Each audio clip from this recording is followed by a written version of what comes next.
Do you ever have one of those moments where you think, I didn't know I needed this until someone produces it?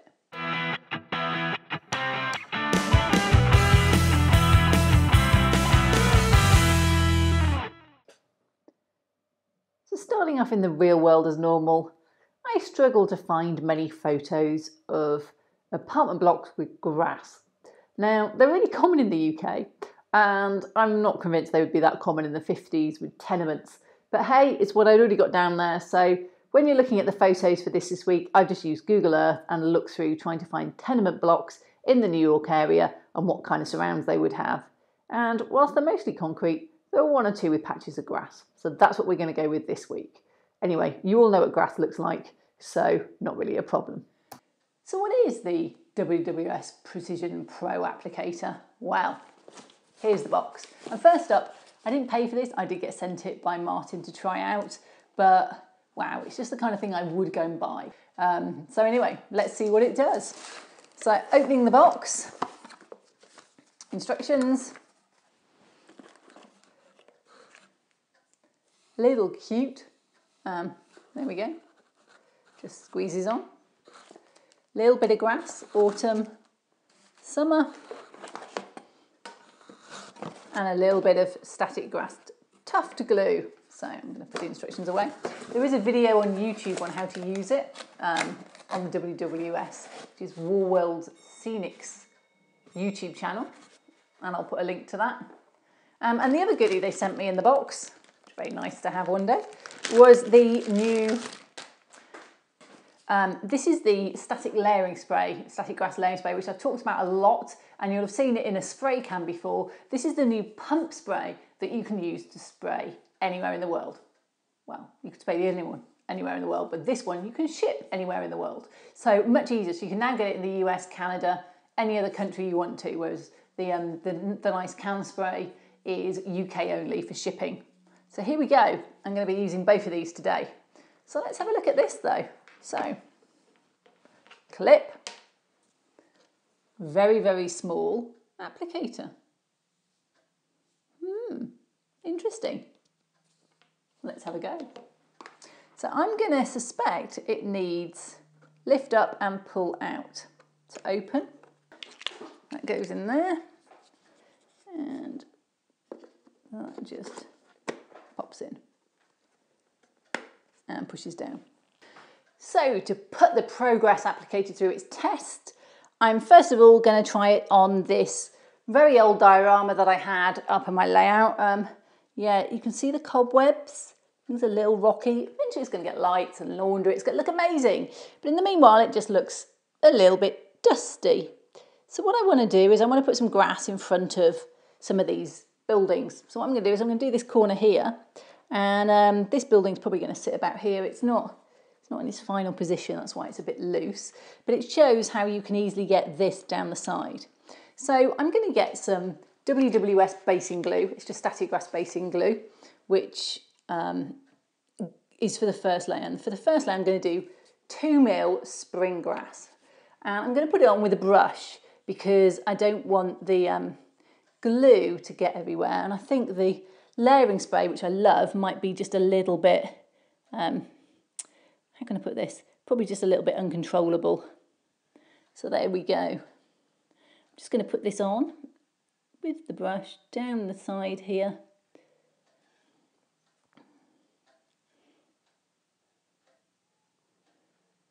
And around here. Oh, these are cobwebs. Yep, there's real live spiders probably living in this. You can see my old silkwool tufts that I used previously, which are great, but they're just a little bit dusty looking and old. And what I'll probably do actually is just go over the top of them so they get a little bit more new glue on them. I'm going to put this round the back, out the way, and move this forward. The building on the end is loose. In fact, I think half the buildings are loose. I'm putting it at the back because I want to clip it on to a screw that I've got here. So I'm going to just shove it into the polystyrene. Perhaps if I clip it on, there we go. And then I'm going to turn it on. And I've got a bright red light, so it tells me it's going. Actually, I'm going to turn it off. I'm going to put some grass in. So for the grass, I'm using 2mm spring grass. So I'm just going to put it into the applicator, shove it onto here, trying not to lose any at the end, turn it on, because otherwise I'd get zapped, and just get it in here. And look at that, very easy to put into these small places.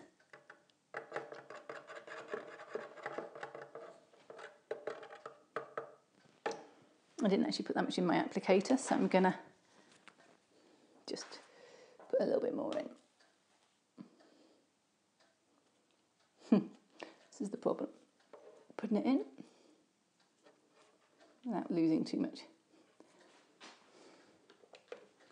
And here we go.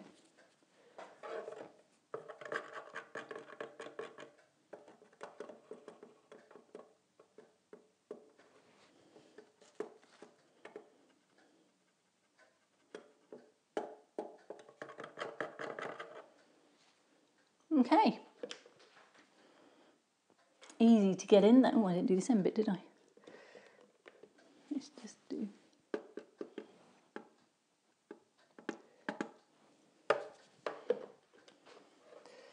Because it's small, you might need to fill it up quite regularly, I think. And hopefully it's easy to put on and off. And I can just put it into there. Right, and it's as simple as doing that to get into these narrow spaces. Now the trick will be layering spray, won't it? So, how am I going to do the layering spray? I'm a little bit worried if I do the layering spray. I had a little bit of an experiment earlier that I'm just going to spray it everywhere. So I've got myself a little bit here, which is just a bent bit of envelope. And I'm going to put another bit here, just to stop it coming on. Wow. And with my 20th hand, I'm going to get the layering spray, and I'm just going to spray into that gap. And if you can't see this, I'm really not surprised. There we go. So now I've got spray everywhere. I'm going to get my applicator, I'm going to turn it on, and I'm going to just put another layer on, because I don't necessarily want this to be that much more at this point in time. There we go. Excellent. And then turn that off. And then I'm going to put some 4mm. This is 4mm Summer. Just going to put that in there. Get that ready to go. And I'm going to do that again. This could end in tears. It certainly ends with everything sticking to itself. So, here we go. It's actually this second one. Spray it again. There we go, nice fine spray. Put all that away and turn this on. And we can just get into here and do the next layer.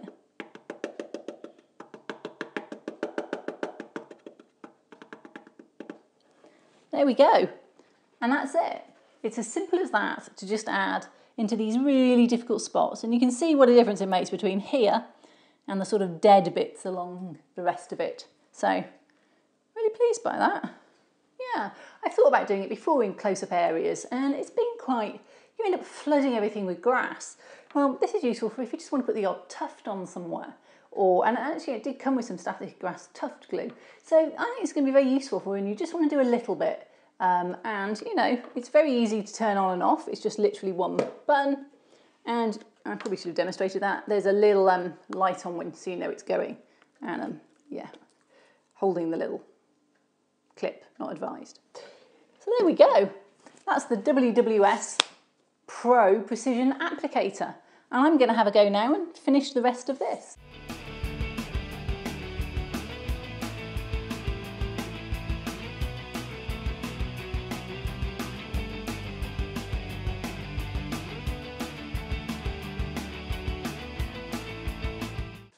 was relatively painless. I actually didn't go over the second coat in the end on most of it because it's more like an ornamental bit, I decided. They probably wouldn't have as much really tall grass. So on the layering spray, I used it on this section and I will admit I clogged it. I used it at the beginning and then I left it for about 3/4 of an hour and it came out in one stream rather than a lovely mist. Easy to fix though. I went and just pumped through some warm water and it unclogged itself. So nothing to worry about, but just watch if you're using it on and off that perhaps you put the lid on or something.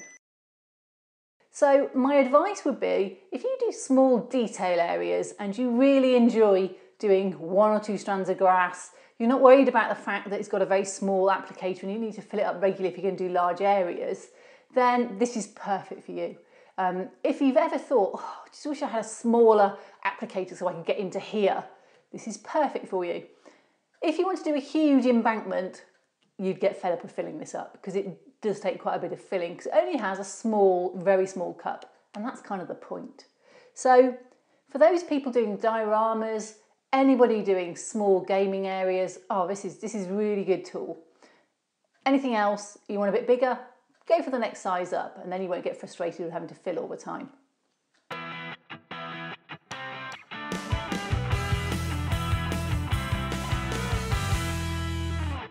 So on this week's Adventures of the Mini Cathies, day in the life of mil-scale Cathy, otherwise known as 1 to 35 scale Cathy. So why have you got 2 names? I'm mil-scale Cathy. I'm also called 1 to 35 scale Cathy, and that's because I am 1 to 35 in scale. But it's really a military modelling scale, and the others just got fed up with calling me 1 to 35 scale Cathy because it's always a bit long. I mean, they've got N, ho, H-O that is, or O. So, you know, you can go ho, ho, ho, and they all think it's funny. But, you know, it's getting long with 1 to 35, so we did mil. Now, wow, fascinating. So do tell us a bit more about yourself. I'm the organised one. I keep them in order. It's because I'm from a military background, you know. I'm the one that's bossy, basically. I'm also the biggest, so if I say something's going to happen, it happens because I'm in charge. So, is it true you had your hair cut to match me? Yeah, well, I've just had my hair cut. We all like to keep up, so we look a little bit like Cathy. She gets a bit offended if we don't look the same. So yeah, there we go. She did it all for us. Doesn't it look nice? She did me, she did Em, she did H-O, and no. So yeah, all at the same time. It was great fun. We had a lovely time getting our hair cut. It was very girly. We all got to read magazines and sit there and bond and chat. And the only trouble is the hairdryer is a bit strong, so nearly blew me away. And Scale Cathy did look a bit windswept by the end, but she's happier now. Her hair's kind of come back a bit. So yeah, there we go. So yeah, so it's an interesting world we live in. Yes, we certainly have a very wide and varied life, and it's very exciting. Even when Big Cathy's not here, you know, we never get up to anything when she's not here. She knows everything. Full disclosure, what we've been up to in the day. You know, we talk to her about everything, so we're very open. We don't do anything she doesn't know about at all, ever. Promise. Well, that's it for Mil-Scale Cathy. That was fascinating, wasn't it? Tune in next week when we'll be exploring a day in the life of the Mini Cathies. Bye! How did I do? I'm in actual. I'm going to be an action movie, you know. It's got Cathy's doing one.